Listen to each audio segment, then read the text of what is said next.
Before we begin, the first point is to note that this tutorial is not a reference guide. Secondly, if you do not know the purpose of referencing and its application, you will need to, first and foremost, familiarize yourself with the subject. Thirdly, if you are a student, please consult your course examiner for further assistance. And lastly, for the general public, there are countless resources, such as the internet, library, and books at your disposal. However, be mindful and check that the information obtained are both reliable and up to date. The tutorial will begin momentarily. Thank you. Hello, this is a tutorial to show you how to use the references function in Word version 2010. As you can see, this is the Word program interface. Go to the toolbar and click on the Reference tab. Now, go to Citation Style and click the drop-down box. Choose the correct citation style. In this example, we will use APA 6th edition. We will now select the Insert Citation function. Now, choose Add New Source. Select the Source function combo box. Select the right source from the lists. This is an important step, because it lays down the foundation for a precise and accurate referencing. Now, click on the Author text field. If the example that is shown below is still confusing, the best option is to use the Edit button. Click the Edit button now. You can see that the Edit function helps by breaking down the classification for you.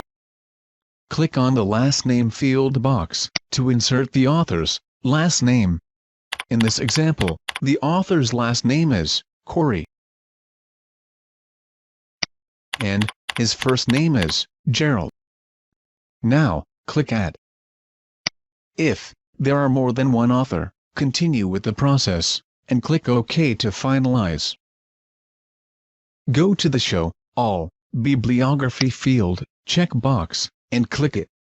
Why is that? The reason is simple. If the author had published more than a few editions of the book, that information is not entered in the title field.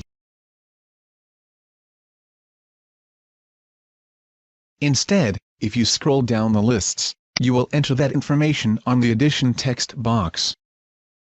Again, the example is shown below. Scrolling back up, see the red asterisks next to some fields?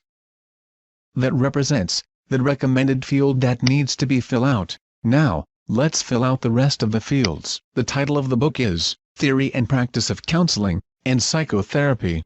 The year the book was published was in 2009.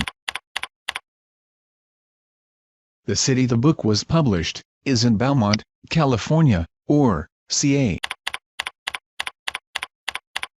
The publisher's name is Thomson Brooks Co.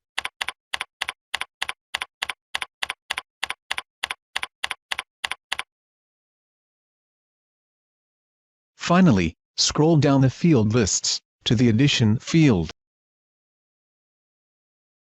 Now, enter 8th edition in the format shown in the example below. Click OK. The citation will appear next to your intended verse. Please note, all cited sources are kept in the memory of the system. Therefore, there is no need to re-enter the details of all your sources again.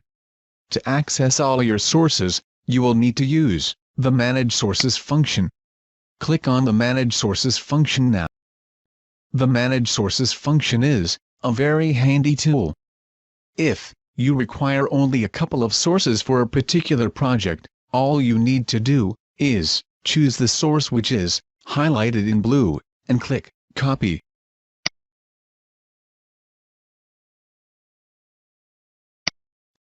To remove the source, click on it. It will be highlighted in blue. Now, click Delete. The unwanted source will revert back to the master list. Now, Let's choose a couple of sources.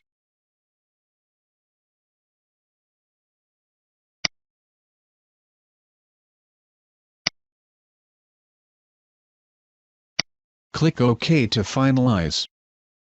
Go to Insert Citation function.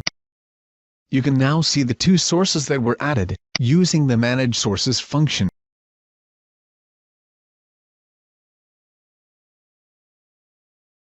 On the next page, I will show you how to use the Bibliography function. Click on Bibliography. Select the first option. You can now proceed to make some adjustments.